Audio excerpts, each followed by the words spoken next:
What's up guys, James here with Fun Fact of the Day. Hope you guys are having a fantastic day, learning lots and getting stuff done. Now today, we are talking about layovers. Now, you might have thought that you had some long layovers, maybe 3, 4, 5, 6, 7, 8 hours. That's quite a long time, but I can assure you, they are absolutely nothing in comparison to a man named Mehran Karimi Nasseri.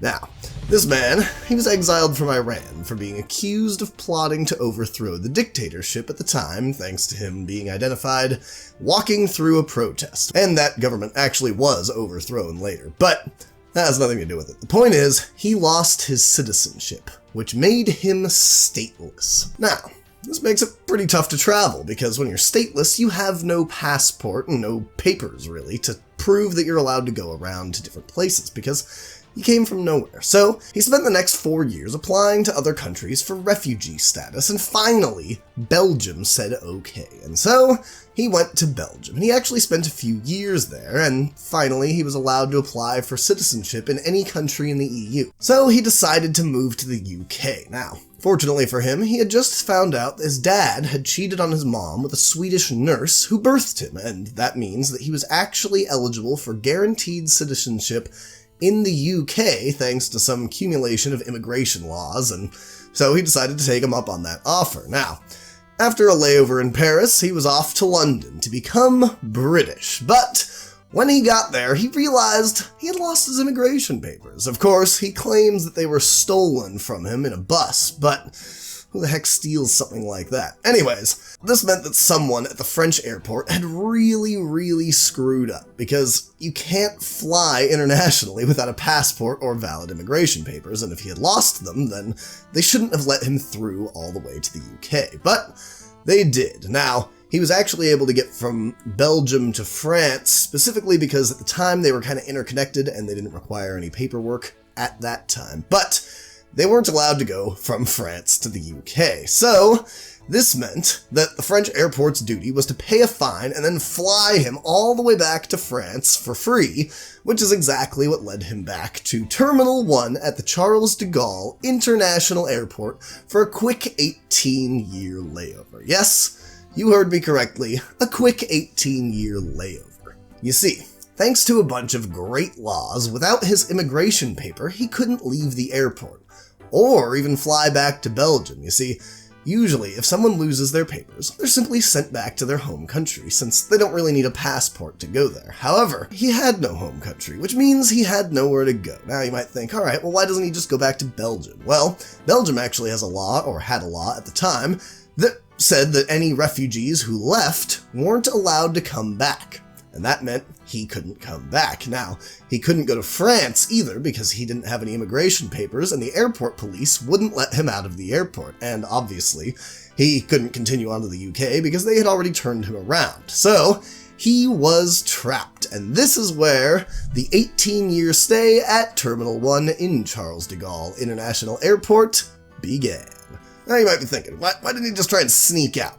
He could do it. Well, he did try and sneak out, and he ended up in jail. But since there was no real obvious solution, he was released from jail, but still not allowed out of the airport. Now, fortunately for him, this airport had everything he needed to live. I'm talking bathrooms, showers, a barber, which he obviously neglected, and plenty of restaurants for food, stores for clothes, and even a free doctor service, which was technically free for him because it was a socialized system at the time, and he didn't pay any taxes because, you know, he wasn't technically allowed to be there. So it was free doctoring, and they had laundry services, which he hopefully used. Now this was all pretty solid for his standards, so he set up shop on a big red bench in the corner of the airport with a table, and chilled there for 18 years. Now you're probably thinking, how the heck did he pay for food and living expenses for 18 years? Well, fortunately for this man, he was a pretty frugal guy, and his savings account actually carried him through the first 5 or 6 years after that. And then he had become quite the celebrity, and people started donating to him to keep him going. And then after like 10 years of sitting there writing, he published an autobiography of his weird life in the airport, and it actually started generating enough solid cash to fund what I can only assume was his food court Panda Express addiction. Then, DreamWorks, a big movie company, cast Tom Hanks to play him in a movie called The Terminal in 2004, which was inspired by his life, and it paid him a handsome sum of $250,000. Now, during this stay, something interesting happened. His story became so popular that many countries decided to volunteer to take him in. But let's not forget, these are government bureaucracies we're talking about here, so there's always a catch. Now, Belgium offered to let him back in, but there was a catch there too. He had to be there in person to sign the documents, because they wouldn't mail them to him, because, God forbid, they might get lost. That was their actual answer for it. And on top of that, Belgian law, like I said earlier, stated that if a refugee left the country, they can't come back in. So even if he could leave the airport, he would have been stopped at the border, and without great communication, which they didn't have back in the 90s, they likely wouldn't even have bothered confirming his story, and they would have just turned him around right there. Now, after realizing how dumb all of this was, and France being tired of having a homeless man chilling in the middle of their airport for like 7 years at this point, they got together and decided to try to fix things. Now, Belgium mailed the documents to the airport, finally, after giving in to his immigration attorney's requests. I'd assume at address Red Bench, Terminal 1, of course. And then France granted him residence so that he could actually live outside of the airport. However, as you can imagine, 7 or 8 years of waiting in an airport does a number on your mental health, and this guy was no exception. He didn't believe that the documents were real. And then he proceeded to tell the officials that back in 1981, the UK had actually given him British citizenship, and that his name was technically Sir Alfred Mehran. Now, these new papers that had his legal name on it just didn't cut it, because they didn't say Sir Alfred Mehran. So he continued to live there and go stir-crazy. Now, his longtime lawyer claims that back at the beginning of this whole fiasco, he was actually quite a smart guy, college grad, very sharp, and his whole story made sense.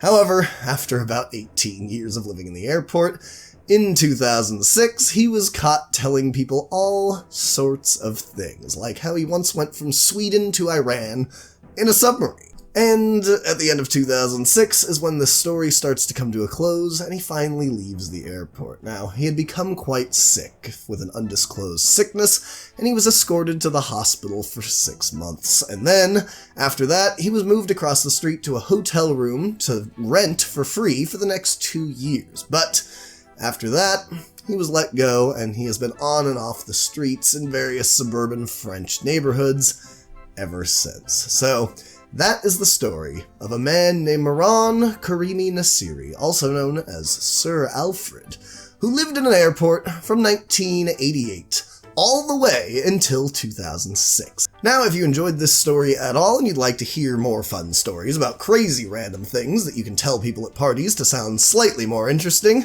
or it's just your secret obsession and you want to know about these random things that you never knew you wanted to know about, definitely click the subscribe button and then click that bell notification icon next to it so that you can get a nice annoying ding every single time I upload a video, which at this point is about once a week. So if that sounds interesting to you, definitely subscribe and check out other videos right here and here and here and maybe there, wherever I end up putting them. And if you'd like to see any behind the scenes stuff from my second channel, basically we talk about how to make these random face-talking videos with terrible humor. So if that sounds interesting to you, a link to that will be down in the comments. Thank you very much, and I will see you soon.